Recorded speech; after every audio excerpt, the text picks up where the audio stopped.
avec, j'ai eu à faire un débat avec un historien, un grand historien de chez nous au pays. Il est historien, il est égyptologue, un homme calé. Donc, j'avais vu qu'il connaissait vraiment les Écritures. Donc, si j'allais avec ces Écritures, ça va être compliqué pour moi. Mais qu'est-ce qui va sauver? C'est l'inspiration, la révélation, le réma.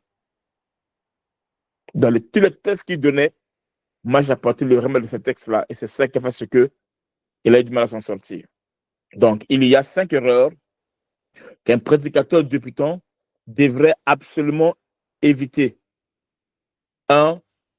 Quand l'inspiration laisse la place à la transpiration, en ce temps-là, la prédication devient une distraction. Donc, ça n'apporte rien. Pour que ta prédication puisse atteindre l'esprit, il faut que la source du fond soit l'esprit. Il n'y a que l'esprit qui parle à l'esprit. C'est-à-dire que l'esprit de Dieu dit à mon esprit que je suis enfant de Dieu. Donc l'esprit de Dieu parle à l'esprit. Il faut que cela vienne du cœur. Il faut que cela vienne du cœur. Il n'y a que le cœur qui parle au cœur. Dieu dépose le fardeau dans le cœur. Donc, la première erreur qu'un prédicateur débutant devrait absolument éviter, 1, il doit éviter ce que l'inspiration laisse la place à la transpiration. Pourquoi? Parce qu'en ce temps-là, la prédication deviendra une distraction. 2, quand le Seigneur Jésus-Christ n'est pas le centre d'une prédication, le message devient un massage. 2, quand le Seigneur Jésus-Christ n'est pas le centre d'une prédication, le message devient un massage. Dans la Bible, dans la prédication, il est question du Seigneur Jésus-Christ. C'est lui, l'homme. C'est lui, l'agneau. Les apôtres ont dit, montre-nous le Père, ça nous suffit. Jésus, c'est lui le Père. Donc, dans la prédication, pour qu'une prédication soit efficace et qu'on sort, il y a une erreur à éviter. Il faut éviter de remplacer Christ par autre chose. Donc, je répète, quand le Seigneur Jésus-Christ n'est pas le centre d'une prédication, le message devient un massage. Nos prédications doivent être christocentriques. Doivent être christocentriques. Ça doit se concentrer sur Christ. C'est de lui qu'il est question. Et on aura une étude à faire ici où je vais vous montrer comment faire sortir Jésus-Christ dans le message. Dans n'importe quel message, comment faire apparaître Christ. On verra ça, on va faire des exercices et Dieu va nous aider. 3.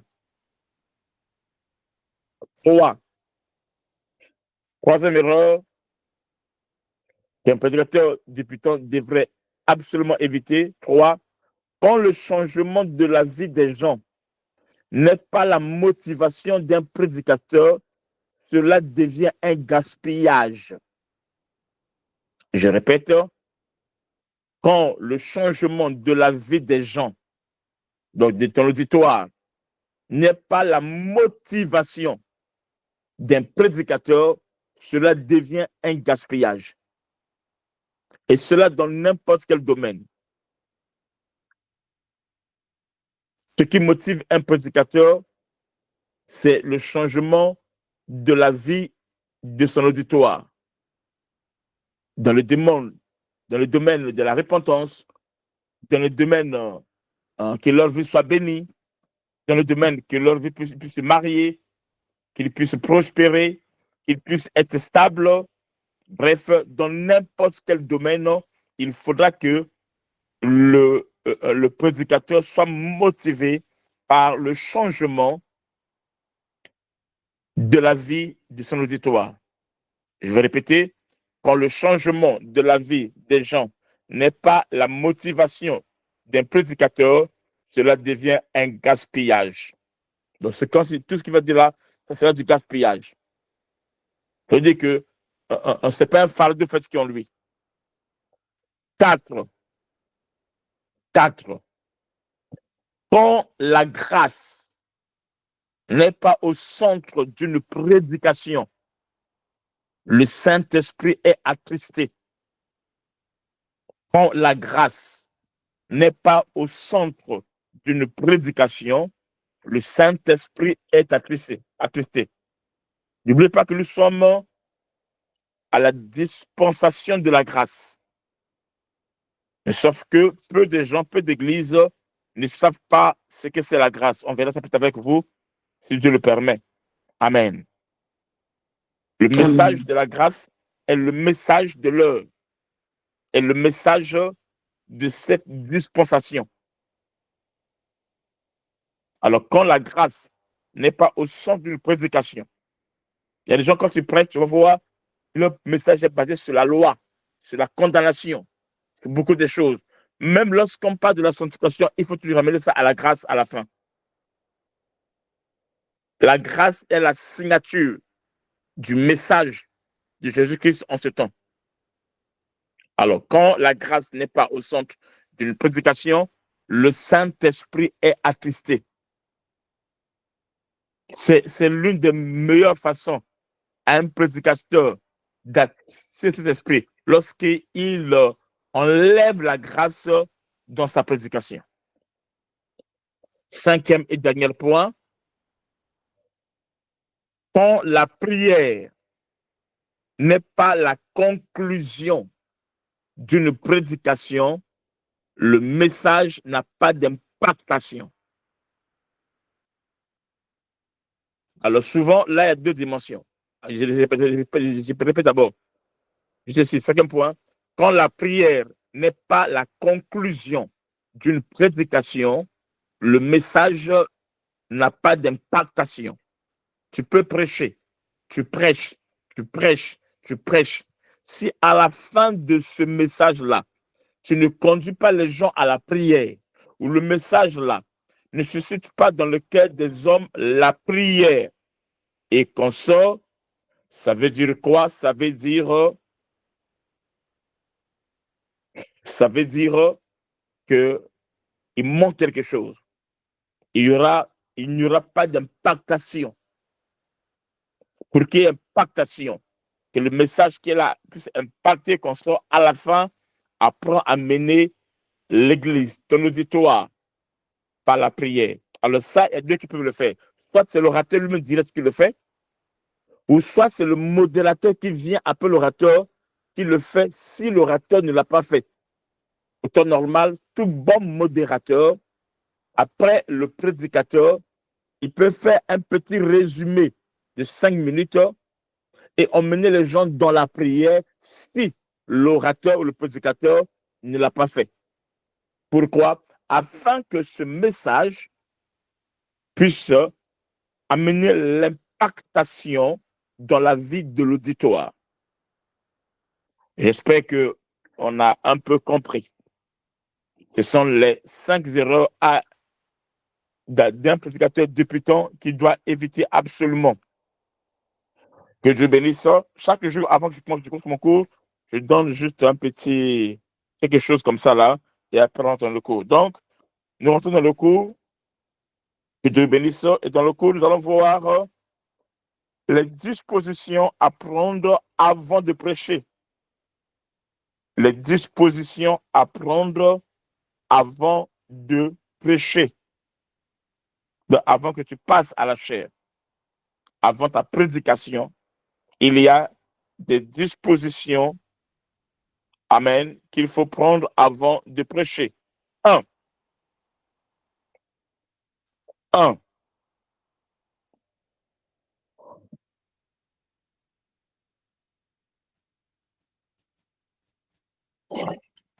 Un prédicateur doit mémoriser chaque jour au moins un verset de la Bible. Un prédicateur doit mémoriser chaque jour au moins un verset de la Bible. Il y a d'autres versets, quand tu parles, tu n'es pas obligé d'aller les lire. Non, tu cites seulement Jean, quoi, et tu cites le verset. Ça donne une beauté à ton message. Ça mène un plus à ton message. Ça garnit encore ton message. Alors, ce n'est pas qu'il faut tenir tous les versets le même jour, non. Mais il faut chaque jour, au moins, en lisant la Bible, que tu arrives à retenir ne fût-ce qu'un seul verset ou plus. Mais un seul verset déjà, c'est déjà l'essentiel déjà. Et c'est un travail qu'il faut le faire. Donc, je répète, un prédicateur doit mémoriser chaque jour au moins un verset de la Bible. Il doit beaucoup lire la Bible, car la lecture de celle-ci déroule plusieurs grâces. Et ensuite, si c'est un verset que tu aimes, prie par rapport à ce verset que tu as lu. Et ça, c'est important. Cela doit être ta culture. Ça doit devenir en toi une habitude. Ça doit devenir en toi ta culture à toi. Donc, quand tu vois les prédicateurs, c'est beaucoup de versets, ce n'est pas qu'ils ont le jour, non. C'est au fur et à mesure qu'ils avancent avec Dieu, au fur et à mesure, ils apprennent ces versets, ils les mémorisent au fur et à mesure. Attention, par là, je n'ai pas dit que si l'orateur ne peut pas verser, il n'est pas de Dieu. Non, il est de Dieu, sauf qu'il est négligent. Il ne travaille pas la transpiration. Ceci fait partie des dispositions de la transpiration, dans la part qui revient à l'homme.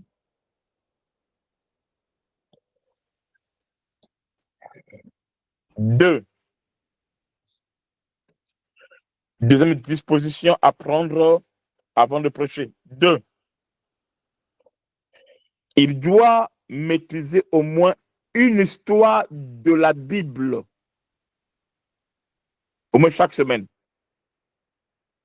Au moins chaque semaine, il y a des histoires que même les chrétiens ne savent pas, que même des pasteurs ne savent pas. C'est moi qui vous dis. Ils sont pasteurs, surtout les Africains. Les Blancs, au moins, ils étudient tout ça là, ils sortent des écoles, mais nous, les Africains, parfois, c'est tellement compliqué. Donc, un prédicateur doit maîtriser au moins une histoire de la Bible. Par exemple, l'histoire de Ticus. Tu es chrétien, tu es prédicateur, tu maîtrises l'histoire de la Bible. Par exemple, l'histoire de Ticus. L'histoire est où? Ça dit quoi? Et cette histoire-là, tu dois lire ça et maîtriser ça de telle sorte que tu peux lire ça, tu peux dire l'histoire sans lire dans la Bible.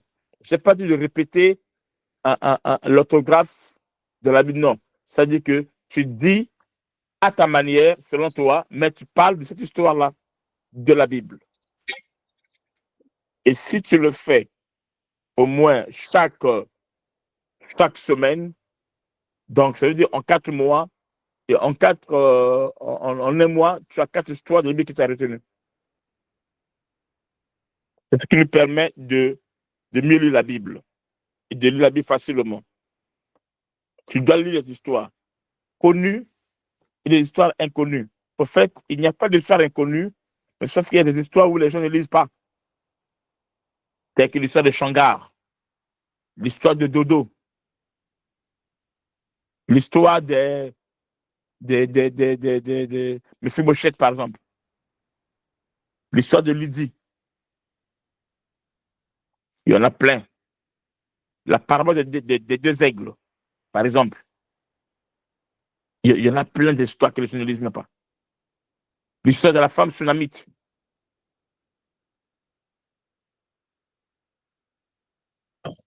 Il y en a beaucoup. L'histoire de Sylvain. Il y en a beaucoup dans la Bible. Donc, il faut lire. Il faut lire. Retiens que personne ne lira à ta place. C'est à toi de lire la Bible. Quand tu connais les histoires de la Bible, tu peux aussi même corriger celui qui prêche qui est dans l'erreur. Parce que tu sais dans l'histoire qui se dit là, c'est pas comme ça là. Alors, pour que tu vois que tu es dans l'erreur, il faudrait d'abord que toi, tu aies connu la vraie histoire dans la Bible. Si tu ne lis pas, comment tu sauras discerner ce qui est bon et ce qui est mauvais?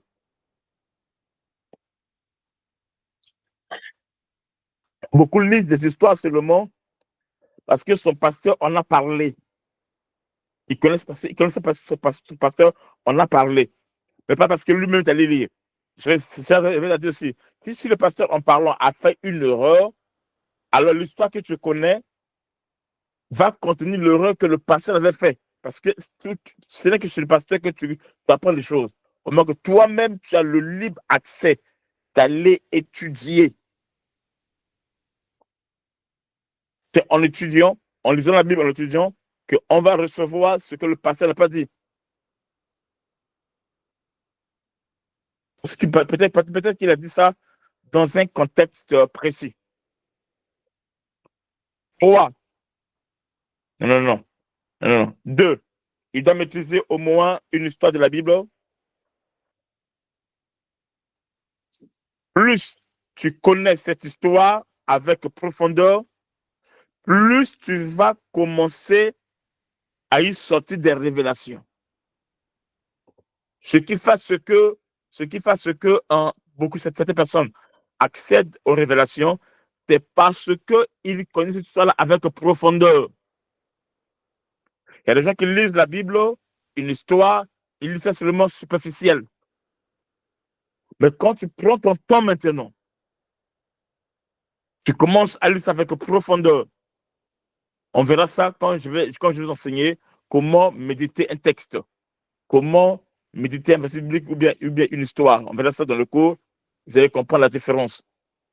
Il y a des gens, quand ils lisent la Bible, ils lisent la Bible comme il lit un roman. Il peut aussi retenir ce qu'il a lu, mais un prédicateur ne lit pas la Bible comme ça. Là. Un prédicateur, il doit lire avec profondeur. Comment? On verra ça. Il doit lire avec profondeur.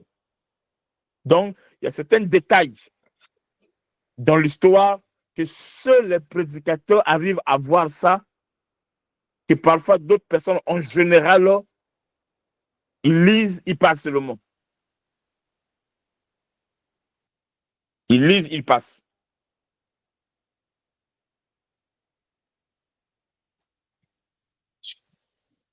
Maintenant, plus tu connais cette histoire avec profondeur, plus tu vas commencer à y sortir des révélations.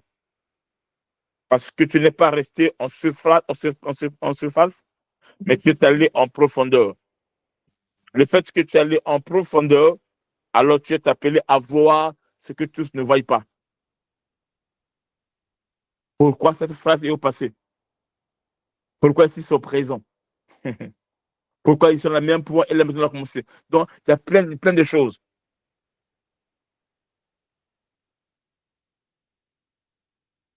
Qu'est-ce que signifie ce nom? Qu'est-ce que signifie cela? 3. 3.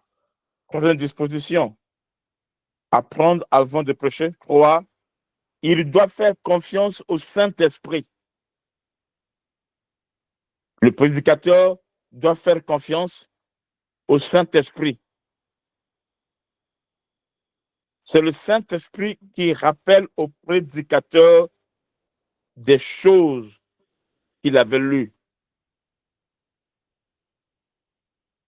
Le Saint-Esprit peut te rappeler des choses que tu avais lues afin de les marier avec ton histoire. Mais tu as lu ça ailleurs. Tu as lu ça dans une autre histoire.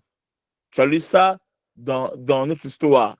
Puisque tu avais lu en profondeur, alors, puisque la Bible s'explique que par la Bible, en deux termes, la Bible ne s'interprète que par la Bible.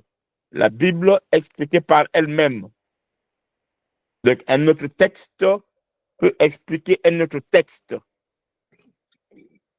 Mais si ailleurs, tu n'avais pas lu, tu es limité à ce que tu as lu. Mais aussi ailleurs, tu avais déjà lu, l'esprit maintenant en toi va faire la liaison dans la révélation de l'Orema. Ça veut qu'aujourd'hui, nous avons des lexiques, des recherches Internet qui peuvent te sortir tous les versets qui sont liés à ces mots. Oui, c'est bon, mais parfois, ça peut être dans le même contexte. Mais par contre, le Saint-Esprit peut prendre une histoire, peut-être pas le même mot, mais une histoire qui se marie. Il te donne le rêve à la révélation afin que tu aies la profondeur.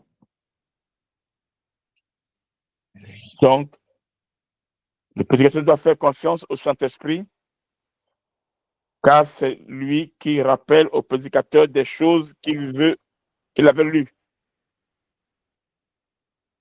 Yannick, tu es en retard pour moi, Yannick. Celui qui le révèle des problèmes qui sont cachés dans leur cœur des gens, le Saint-Esprit. C'est lui qui révèle les problèmes qui sont cachés dans les gens, le Saint-Esprit. Alors, en lisant, il peut te relier des choses et qui apportent la vie. On a compris? Un autre point. Amen. La source d'inspiration d'un prédicateur.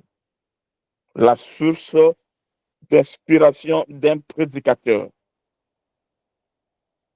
La source d'inspiration d'un prédicateur.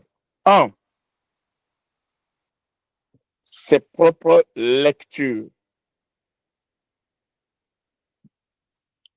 Méditation et étude de la Bible. 1. Ses propres lectures, méditation et étude de la Bible. Donc, vouloir être prédicateur, accepter de devenir prédicateur, c'est accepter toute sa vie de méditer la Bible. Même les histoires que tu connais, tu vas les relire encore. Et quand tu relis encore, tu auras d'autres révélations que hier tu n'avais pas eues. Quand tu relis et relis tout ça là, tu vas constater que tu auras d'autres révélations que hier tu n'as pas lues. Donc, un même verset peut t'apporter plusieurs révélations pendant plusieurs jours ou plusieurs mois, plusieurs années. Tout dépend du thème auquel tu veux exploiter.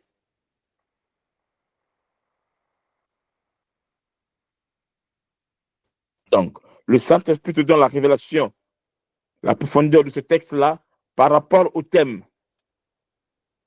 Mais le même texte, ceci, le Saint-Esprit peut te ramener ça aussi par rapport à un autre thème. C'est une révélation qui est différente, mais par rapport à un autre thème. Le Saint-Esprit le fait. C'est quand tu médites, il dit que non, ça je connais déjà. Non, il faut toujours méditer, toujours et toujours. Et tu verras que tu auras d'autres remarques, d'autres révélations. Amen. Donc, j'insiste, il doit beaucoup lire la Bible. Car de la lecture de la Bible découle plusieurs grâces, plusieurs révélations. 2.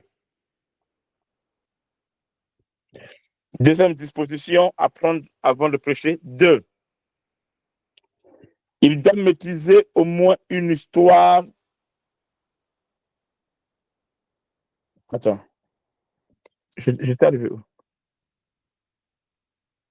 J'étais sur la source d'inspiration d'un prédicateur. Pardon? C'était la source d'inspiration d'un prédicateur. Ah, je m'excuse. C'était le premier point, ses propres méditations et études de la Bible. Merci beaucoup. Merci. Vous avez raison. C'est moi qui me suis trompé. Donc, la source, c'est quoi? Ce sont ses propres lectures. En fait, j'ai pas sommeil. C'est comme hier, j'ai prêché, je dormais. Quand je enseignais hier, là, je dormais. À la fin, je dis, mais merci beaucoup. Qu'est-ce que j'ai dit? J'ai dit quoi, s'il vous plaît? Qu'est-ce que j'ai dit? Ses propres lectures, ses méditations et études de la Bible. Ok, donc il doit ses propres lectures, hein? Ses propres lectures, méditation de la Bible, c'est ça? Oui. Oui. D'accord. Donc, j'ai dit ceci. Accepter de devenir prédicateur, c'est accepter toute sa vie de méditer la Bible. Un prédicateur est un étudiant éternel de la Bible.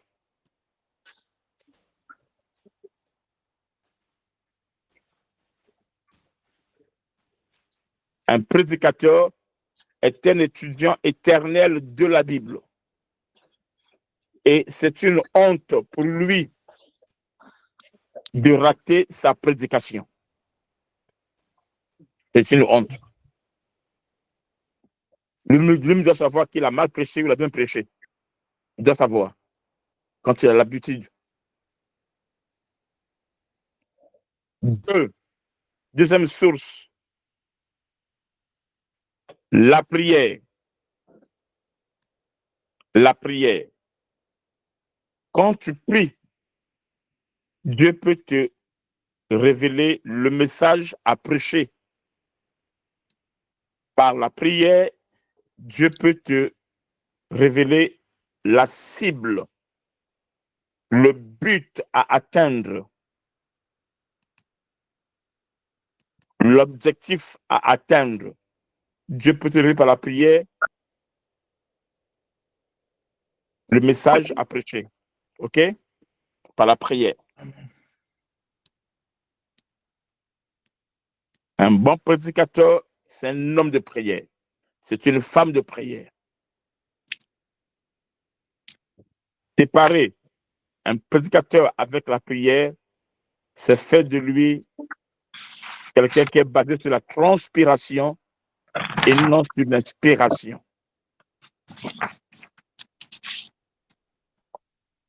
Et quand un prédicateur, son message est basé que sur la transpiration, ces messages deviennent normaux et charnels.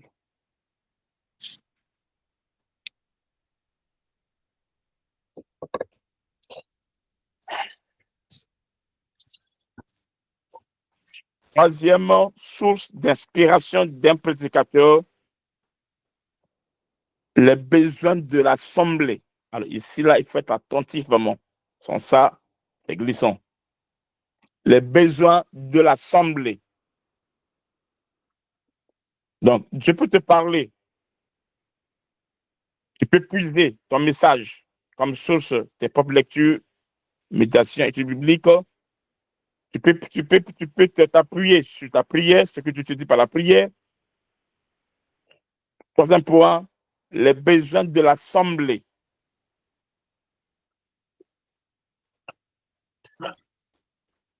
Les besoins de l'assemblée. Alors ici, il faut la maturité. Parce que si tu n'es pas mature, tu peux aller écrire des histoires où il n'y a pas d'histoire. En voulant arranger les histoires, tu peux aller écrire encore d'autres histoires plus compliquées que toi. Donc, pour les besoins de l'assemblée, ce n'est pas bon quand tu es encore un apprenti. Si tu es majeur, oui. Mais un apprenti, tu peux écrire des histoires en voulant écrire des histoires. Tu veux écrire des histoires, c'est un bon, ta pensée est bonne, mais tu n'as pas assez d'armes, tu n'as pas la sagesse de le faire. Et ça complique. Donc, le prédicateur doit résoudre bibliquement les problèmes des membres de l'Église. Tu ne règles pas ça selon ta pensée, selon ton intelligence, selon tes humeurs, ou encore selon tes partis pris. Non. Non. Pas selon tes partis pris. Mais tu laisses le Saint-Esprit te conduire vraiment. et Dieu va agir. Donc, l'objet de la prédication, c'est l'homme. Puisque l'objet de la prédication, c'est l'homme, et que l'homme a des problèmes, et que les hommes rencontrent beaucoup de problèmes dans le monde, d'où il faut les connaître afin de mieux faire le choix du texte. Donc, tu connais le problème de l'assemblée ou de ton auditoire. Et cela, et quand tu connais qu'on sort par l'esprit ou comment je ne sais pas, alors ça peut t'aider à les aider à résoudre le problème. Maintenant, à partir de là, tu dois faire le choix du texte qui répond à ces problèmes-là.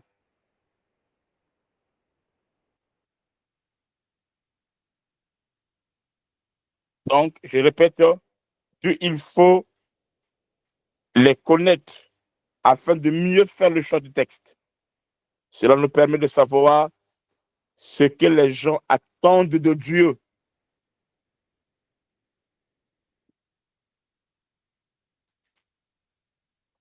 Mais ce n'est pas un endroit où tu vas venir pour régler les conflits ou tes conflits à toi. Ou encore, il y a deux camps opposés et toi maintenant tu viens, tu prends la part d'un camp pour régler les histoires. Non, ce n'est pas ce qu'on dit ici là. Si c'est le cas, voyez-vous en privé avec le pasteur, le diacre, les anciens, et ensuite régler ça. Mais pas à la chair. Il peut arriver à la chair de régler une situation, alors cela demande quoi? Ça demande de la maturité. Jésus le faisait. Il prend la parole, il parle aux scribes, aux pharisiens et aux sadducéens.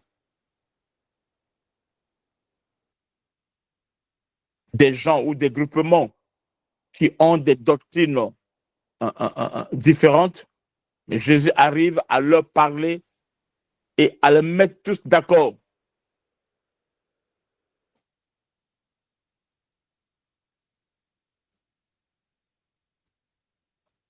Donc,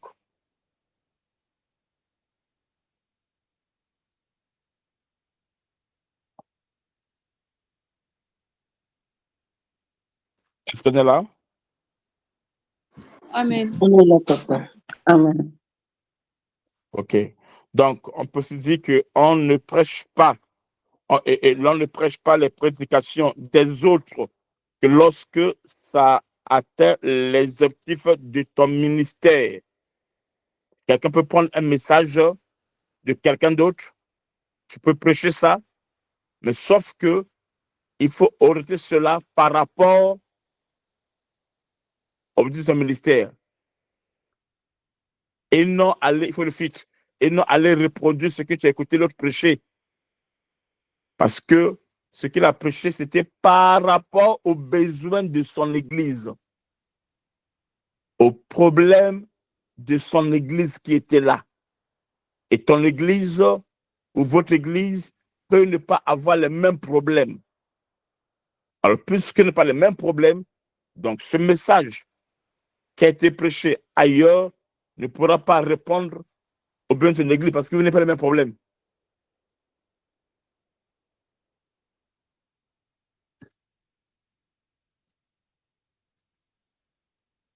Est-ce que vous me comprenez? Donc, Amen. filtré. Amen. Amen. Vous allez voir, par exemple, dans Apocalypse chapitre 3, on nous parle de 7 églises. Mais chaque église a son message. Dans chaque église, Dieu parle, il commence à dire d'abord ce qui est bien dans cette église et ensuite ce qui est mauvais dans cette église.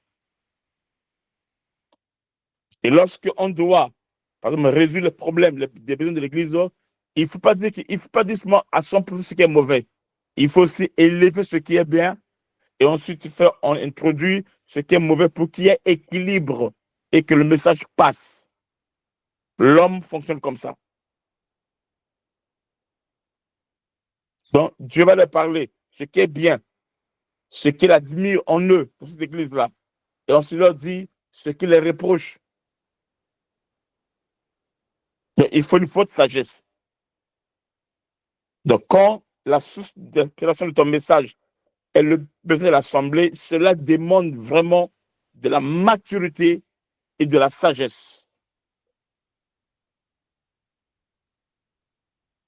Donc, dans ce cas-là, il faut étudier l'auditoire.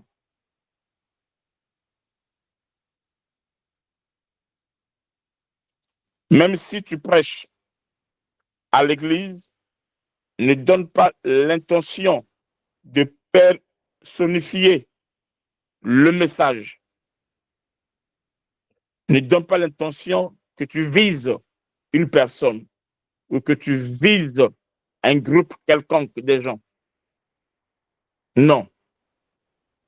Il faut avoir la sagesse pour qu'il y ait l'équilibre. Même si tu as l'impression de corriger un comportement à l'église, quoique la chair n'est pas un endroit pour régler des comptes, alors il faut que tu aies la maturité.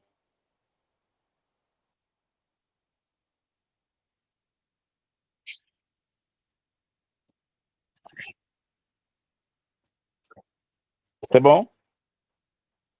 Amen. Amen. Amen. Quatrième point, toujours, nous sommes tous sur des sources d'inspiration. Quatrième point, serait j'étais où? J'étais là, non, serait. Quatrième point, quatrième source, les prédications des autres. Les prédications des autres. Un bon prédicateur doit apprendre à écouter les autres et non pas avoir le monopole de la parole. Moi, j'ai des orateurs que j'aime écouter. Premièrement, mon père spirituel. C'est ma source. J'aime ses prédications et je les travaille. Je mène ça dans les profondeurs encore. J'ai un ami qui s'appelle José Rosa. J'aime ses prédications. Lui peut prendre mes prédications qui sont remplies de mystères et rendre ça évangélique. Il est fort en ça. Il prend mes prédications, mais ne prêche pas comme j'ai prêché, il rend ça évangélique.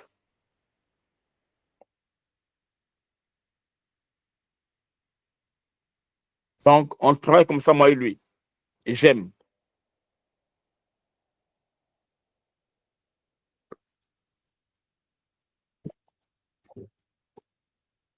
Donc, en écoutant les autres, ça peut t'inspirer. Quand un orateur écoute d'autres orateurs, il aura des fenêtres. Il va écouter les choses qu'eux n'ont pas dit. Mais parce que lui, c'est un orateur, il va écouter ça. Mais eux n'ont pas dit. Peut-être qu'eux-mêmes aussi n'ont pas pensé. Mais le fait qu'ils ont le même esprit, il peut comprendre des choses que lui n'a pas dit, ni compris. Mais lui comprend ça, le fait seulement de l'avoir écouté.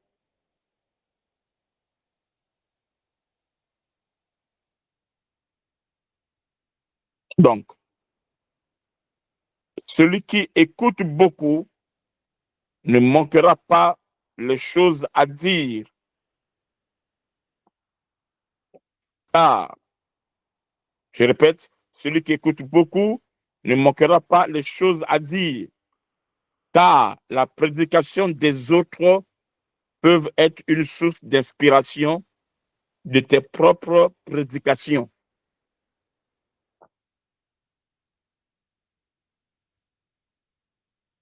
L'autre peut prêcher.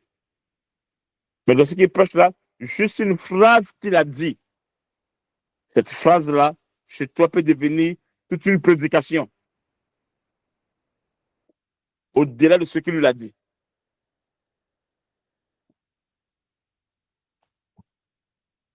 Donc, celui qui est producteur, qui a passé l'étape de reproduire, qui est producteur, quand il écoute quelqu'un d'autre prêcher, ça peut être un mot, une phrase, quelque chose comme ça, là, peut dire pour lui une autre prédication. C'est pour ça qu'il faut avoir des gens que tu écoutes, mais des bonnes personnes. On n'écoute pas n'importe quoi, des bonnes personnes qui t'inspirent. Et dis-moi, j'en ai deux. Il y a mon père spirituel, il y a mon ami Rosa. C'est les gens que j'aime beaucoup écouter.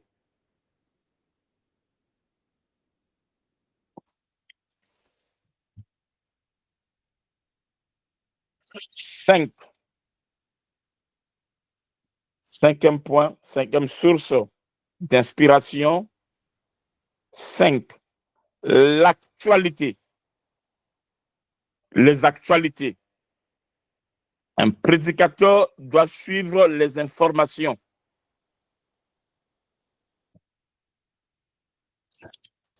Les informations vont t'aider dans ta façon de communiquer. Et c'est la biblique. La Bible dit dans Matthieu 24, vous entendrez parler des guerres. Il va dire que vous verrez. Et tu vas entendre parler des guerres. C'est comme aujourd'hui, on entend parler de la guerre au l'est de RDC. On n'est pas là. On n'a pas vécu ça. Mais on entend. On entend comment? Par les informations, par le journal. Un bon orateur, il doit suivre l'actualité. Il doit savoir quelle est la cause, par exemple, de la guerre entre l'Ukraine et la Russie. Il doit savoir. Donc, lui, c'est pas juste mal. Non, il va prendre. Parce que ça lui permettra d'être un surveillant. Il est bien informé. Il y a la crise, d'accord. C'est quoi les causes?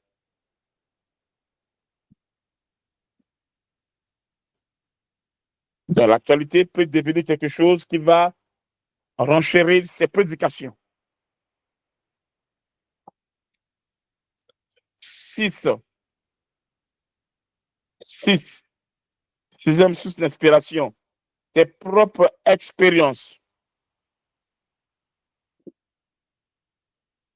Tes propres expériences. Ce qui se passe dans la vie d'un prédicateur n'est qu'un échantillon de ses prédications.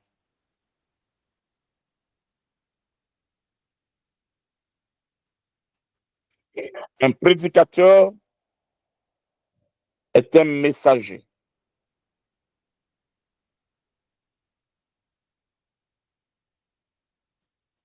Et tant que dans la dimension de messager, vous ne devez pas oublier que plusieurs choses que vous vivez sont des prédications futures.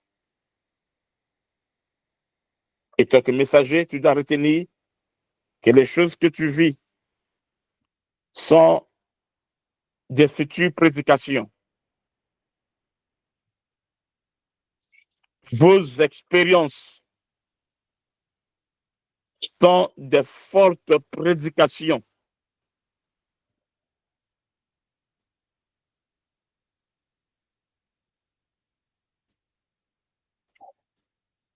Septième point, septième source.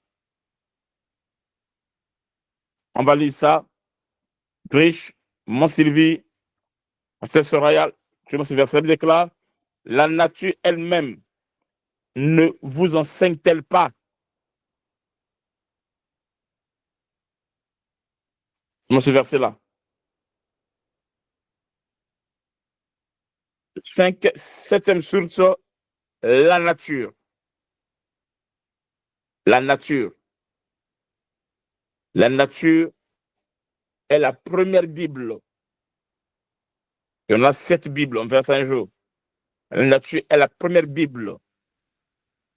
Donc, que tu lises, que tu ouvres pas la Bible, par la nature déjà, Dieu t'enseigne. Tu peux capter l'enseignement, tu peux t'inspirer. Vous avez vu le verset? 1 Corinthiens 11, Tu peux lire. 14. Je lis au nom de Jésus. La nature elle-même ne vous enseigne-t-elle pas que c'est une honte pour l'homme de porter... Ah, non, pardon. D'accord, ok. Donc, Paul dit, c'est ça. Et de la nature elle-même, ne enseigne-t-elle pas? Donc, par la nature, on peut être enseigné. C'est pour cela, David pouvait voir l'œuvre de Dieu, contempler la créature de Dieu et voir la gloire de Dieu. La Bible déclare dans Romains, le verset dans Romains, on dit sa gloire est manifestée à travers des choses visibles et invisibles. Ce que nous voyons. Je pense que ce verset là dans Romains, quelque part dans Romains, je pense. Romains 1 ou 2, 3, par là, quelque part. Donc, la nature. Il faut avoir la maîtrise de la nature, comprendre les saisons, comprendre le fonctionnement des choses. Toutes ces choses-là peuvent t'inspirer à bien prêcher. D'ailleurs, c'est la plus grande des inspirations après le Saint-Esprit. Vous avez trouvé? Est-ce que c'est là où on dit, en effet, les perfections invisibles de Dieu? Donc, c'est dans Romains 1, 20. Oui. Je lis au nom de Jésus.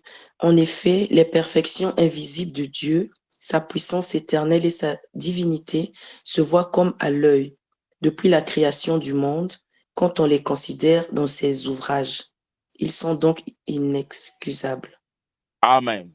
Amen. Donc, lorsque on les voit, on dans l'œuvre, on peut voir les mystères de la divinité et qu'on sort, rien qu'en voyant. Vous allez voir ça, le Seigneur Jésus-Christ, il prêchait toujours en s'appuyant sur la nature, ce qu'il voyait. Donc, il prenait les exemples des choses de l'époque, de son époque, pour expliquer ce qui est spirituel. La parabole du blé et l'ivraie. Il prend quelque chose qui est naturel, que eux, ils savent, que eux, ils peuvent comprendre, pour mieux expliquer. Quand il parle du pain, il parle du sel. Il dit si elle perd sa saveur. Voyez-vous, il prend des choses naturelles pour expliquer les choses spirituelles. En parlant sur la nouvelle naissance, le Seigneur dira, il faut que tu naisses de nouveau.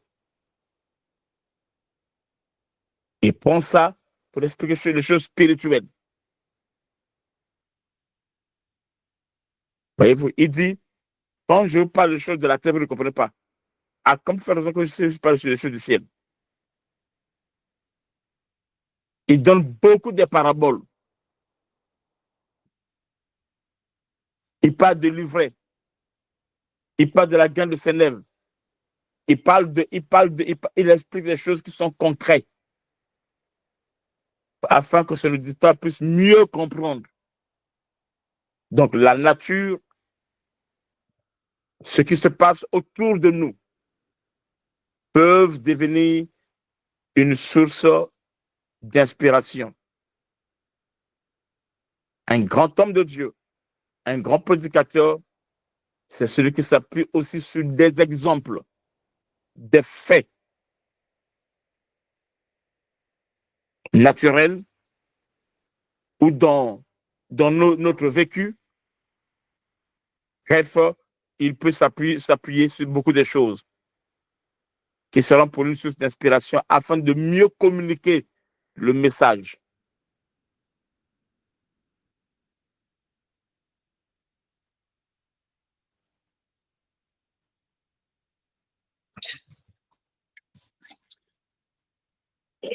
C'est bon?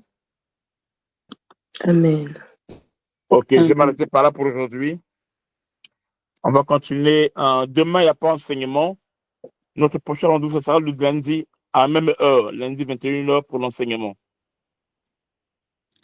Nous allons voir avec vous le choix du texte. Le choix du texte et les différentes sortes de thèmes. Le choix du thème plutôt, je m'excuse. le choix du thème et les différentes sortes de thèmes. Je vais vous expliquer, vous allez comprendre. Une question?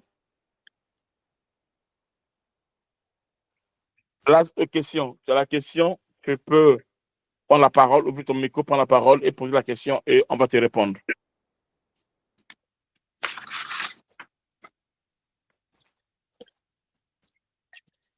Allô?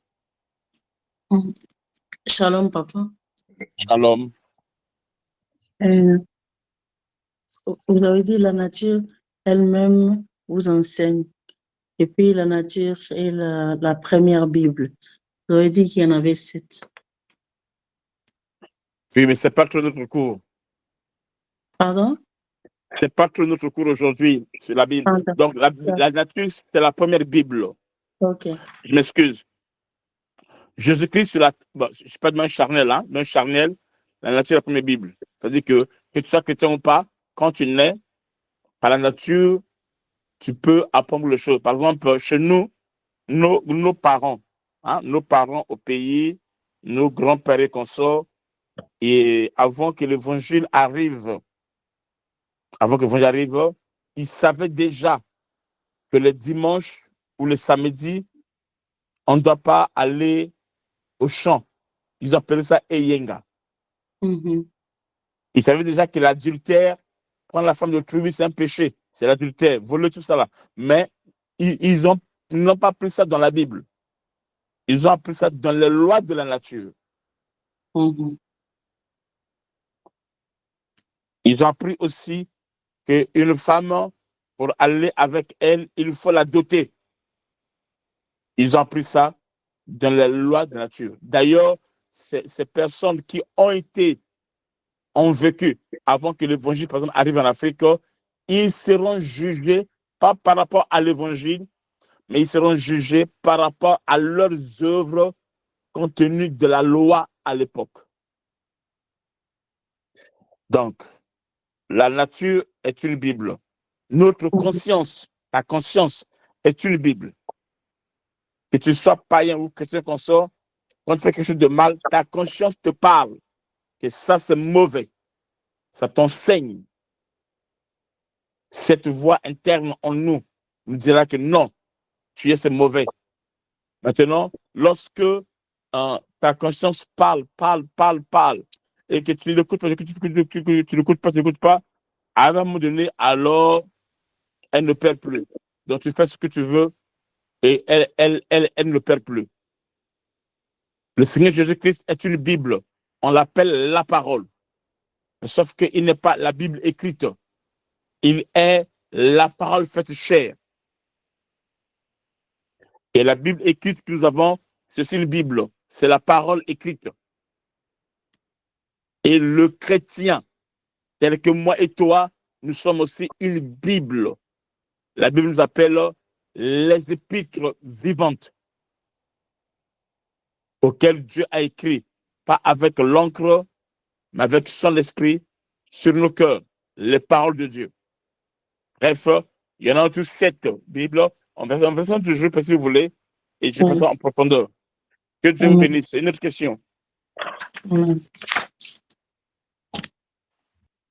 Une autre question. Shalom, Papa Roger. Oui, la question se situe au niveau de la source d'inspiration d'un prédicateur. Oui. Sur le point 3, le besoin de l'assemblée. Et n'étant pas pasteur titulaire, est-ce qu'on doit prêcher sur le besoin de l'assemblée par la demande du pasteur titulaire, ou bien on peut le prêcher comme ça si on croit qu'on a la maturité de le faire? Oui, si vous avez la maturité de le faire, vous allez le faire. Tout vrai pasteur va vouloir à ce que les choses aillent bien dans l'église. Donc c'est normal. C'est pour son bien en plus. Maintenant, sauf que il faudrait que ce soit équilibré. Par exemple, déjà quand un prédicateur, tu te mets à prêcher, il ne faudra pas que tu sois dans le parti pris. Même si tu sais que non, l'autre côté a raison. Mais toi, en parlant, reste neutre et équilibré. D'ailleurs, quand tu vas commencer à résoudre le premier consort, tu es en train d'alléger la charge du pasteur. Tu es en train de lui faire du bien. Tu es en train d'aider. Tu es en train d'apporter un plus dans l'église. Ok. Mais sauf que il y a des églises où c'est le pasteur lui-même qui crée la division pour régner. Comme on dit chez nous, diviser pour mieux régner. Alors là, maintenant, ça sera compliqué. Là, ça sera compliqué parce que quand tu vas venir casser ça, c'est pas le jeu que tu as cassé, c'est le pasteur lui-même que tu as cassé sans te rendre compte que c'est lui qui est derrière ça, ça lui arrange. Et là, ça devient compliqué. Mais si c'est un pasteur qui est pasteur vraiment, qui n'est pas dans des histoires, comme on avait dit, pressé, qui prêche Christ par l'esprit de dispute, tout ça là, et qu'on sort par les envies, par l'orgueil, par tout ce qu'on sort. Parce qu'il y a des gens, tu viens, tu prêches quelque chose de bien pour la famille de l'église, lui pense ça mal. Il pense ça mal. Parce qu'il avait des gains, des causes, des choses qu'il tirait lorsque les gens sont divisés, lorsque les gens se battent, lorsque les gens, tout comme ça, lui, quelque part, cela apporte quelque chose. Et ça devient compliqué. Donc, tu peux le faire, oui. Maintenant, si c'est un pasteur, un leader qui n'est pas trop, qui a d'autres buts bizarres, alors ce que tu vas faire là, ça va l'énerver. Parce que pour lui, tu es venu le combattre. Il y a des pasteurs, il y a d'autres thèmes qu'ils n'aiment pas. C'est le thème, mais ils n'aiment pas. Ils n'aiment pas, par exemple, qu'on prêche la sanctification, ils n'aiment pas. Quand tu es pasteur, même si tu as une mauvaise vie, même si tu as des erreurs de faire de ce constat, la parole de Dieu doit rester la parole de Dieu. Donc, ce n'est pas ta vie qui va définir la parole de Dieu, non. Même quand tu prêches, il ne faudra pas que la protection devienne, par exemple, un moyen pour toi de couvrir tes défauts, tes erreurs, non. La parole de Dieu, elle doit être la parole de Dieu, ça concerne pour tout le monde, y compris moi, y compris toi, y compris tout le monde dans l'église. Maintenant, c'est la manière de le faire qui peut poser un problème. Si tu le fais d'une manière, c'est-à-dire que tu as des intentions pour casser le pasteur et consort, ça devient méchant. Parce que si c'est le cas, va le voir en privé, parle-lui. Dis-lui que pasteur, regarde ça, tu l'as sauvé. Non, s'il arrive que tu sois devant l'église, mais c'est la parole de Dieu. On ne prêche pas le bon, on prêche les humains, y compris le pasteur. C'est normal.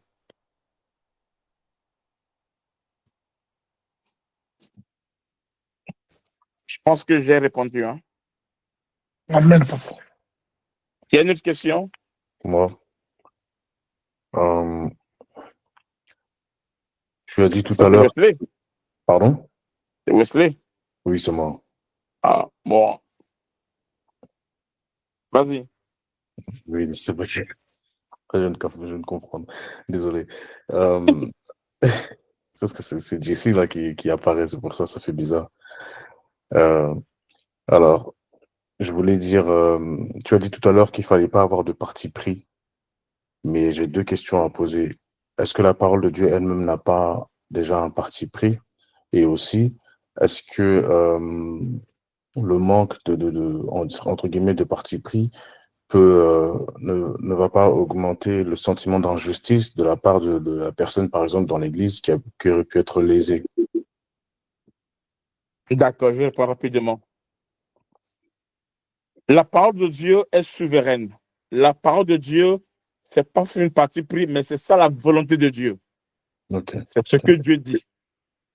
Donc, lorsque tu es prédicateur et consort, et qu'en face de toi, tu as deux parties contraires et consorts, même si dans ton cœur, tu sais que non, la partie A, par rapport à la partie B, la partie A, ils ont raison.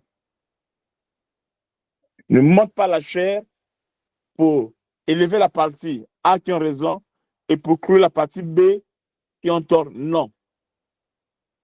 Il faut t'efforcer. Ça veut dire qu'il faut avoir la maturité, la sagesse, comme le Seigneur, quand il parle devant les pharisiens, les sadducéens, il arrive à leur... Parce qu'il y a des choses que les sadducéens ne croyaient pas. Il y a aussi des choses aussi que les pharisiens ne croyaient pas.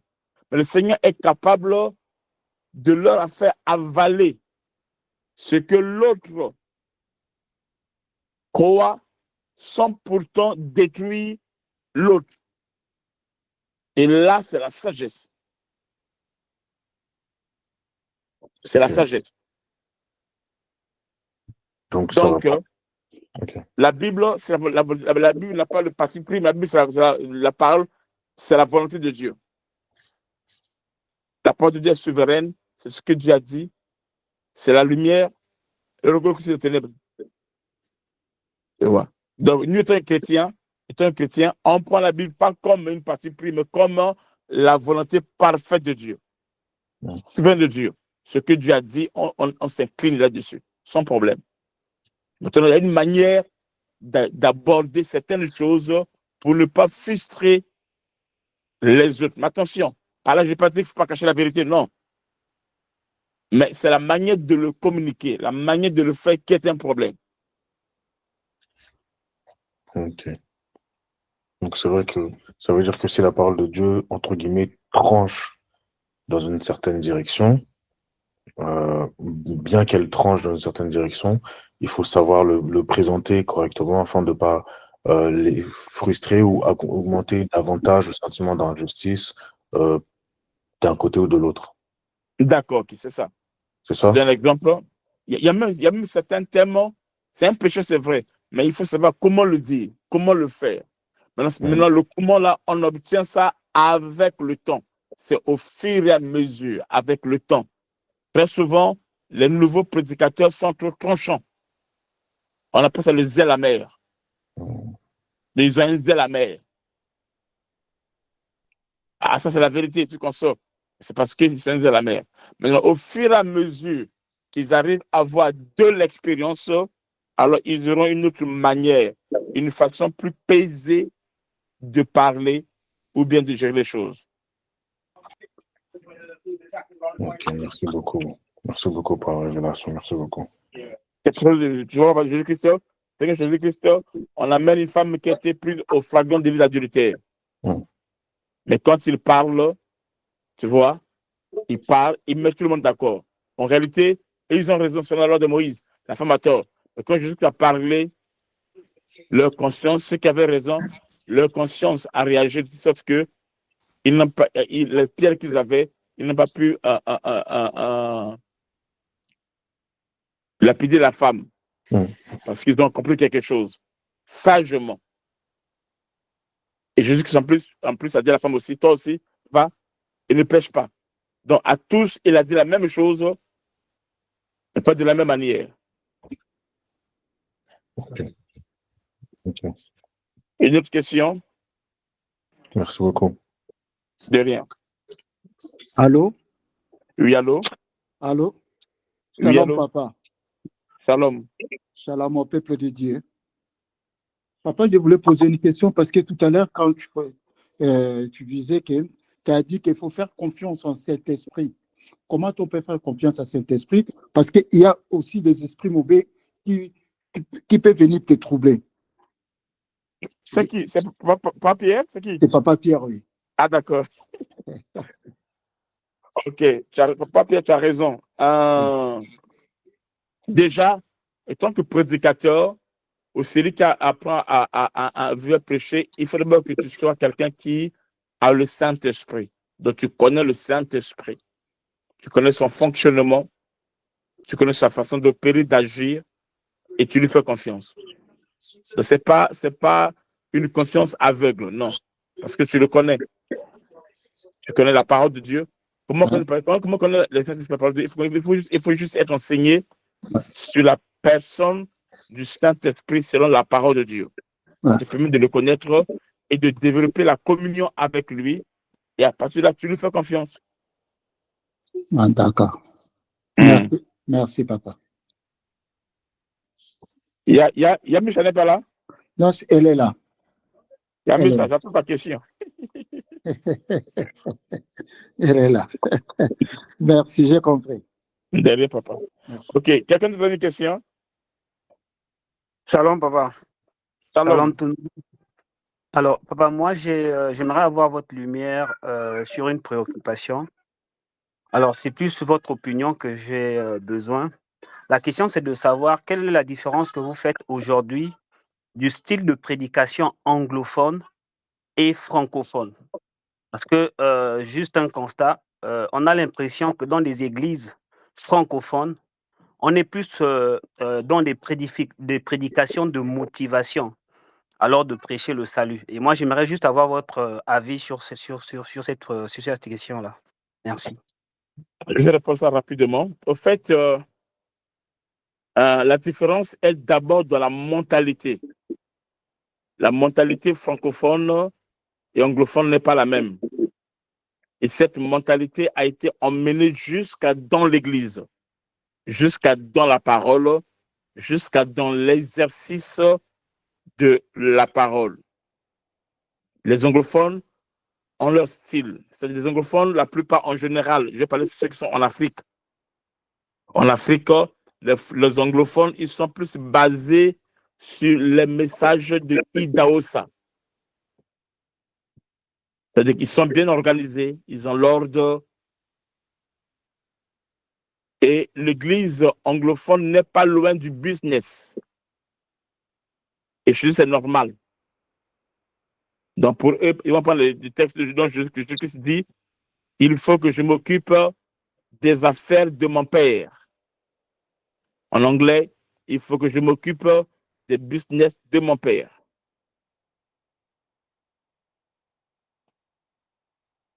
Donc, ils ne s'attardent pas trop, parfois pas au salut, parfois pas. Mais chez nous maintenant,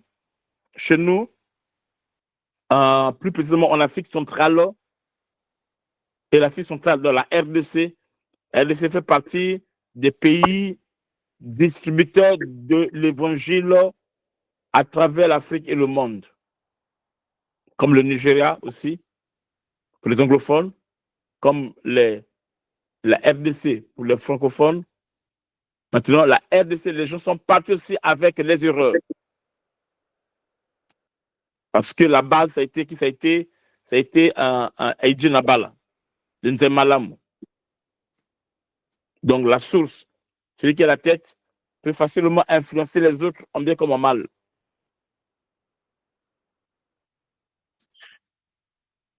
Et c'est ça ce qui parfois oriente notre qualité d'enseignement, notre manière d'enseignement. Et c'est lié à leur éducation, à leur culture. Il y a beaucoup de choses qui rentrent en ligne de compte et ça affecte l'évangile, en bien comme en mal. Ils ont des qualités, des choses qui sont bien et des choses qui sont mauvaises. Nous aussi, les choses qui sont bien, aussi les choses qui sont mauvaises.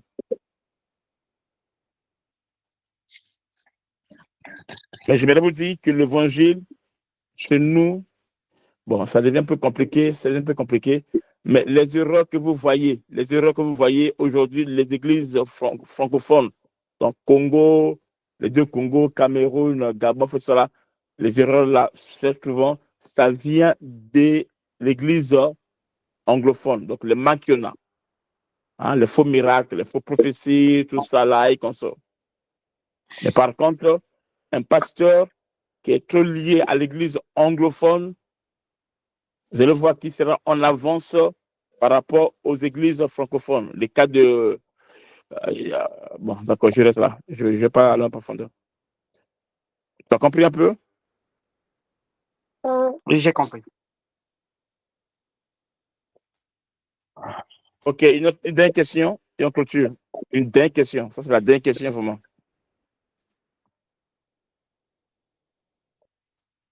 Et une dernière question. Si on n'a pas clôturé, demain, on se repose, on va à l'église, on écoute le message à l'église, on revient, on me dit cela. Et le lundi, on se reconnecte à 21h00 heure de Paris. Il y a des gens qui se connectent en retard et moi, ça me dérange parce que Comme côté en retard, je vois que vous êtes en retard. Mais essayez de connecter à temps, comme ça, vous avez le message comme il faut. Amen. Est-ce qu'il y a une dernière question ou c'est bon? OK. On va clôturer. Alors, le temps, ceci, que nous avons notre grande rencontre des aigles, qu'on appelle la nuit des oracles, qui aura lieu le 18 avril. Préparons-nous, invitons les autres, mobilisons les autres, que tout le monde partage la vidéo de ce programme, c'est sur mon Facebook. Dans nos stories, dans nos mubs, mettons ça, partageons, identifions des autres consorts. Si tous on fait ça, on va atteindre beaucoup de gens et Dieu sera glorifié. Nous avons notre veillée à Paris le 24, le 21 ou le 24, je ne sais plus. Le 21. Le 21, merci, le 21. Le 21 mars, on a la veillée à Paris et Dieu nous bénira. Nous avons des prières chaque matin 5 heures, où nous parlons sur le Dieu des opportunités prophétiques. Donc 5h00, connectez-vous pour prier avec moi et Dieu nous bénira. N'oublions pas aussi ceux qui suivent les enseignements, vous pouvez contribuer en quelque chose. Donc c'est un peu de voir. Et ceux qui ne sont pas de notre église, vous me voyez directement et je vais vous orienter et ça va nous aider à investir dans l'orphelinat.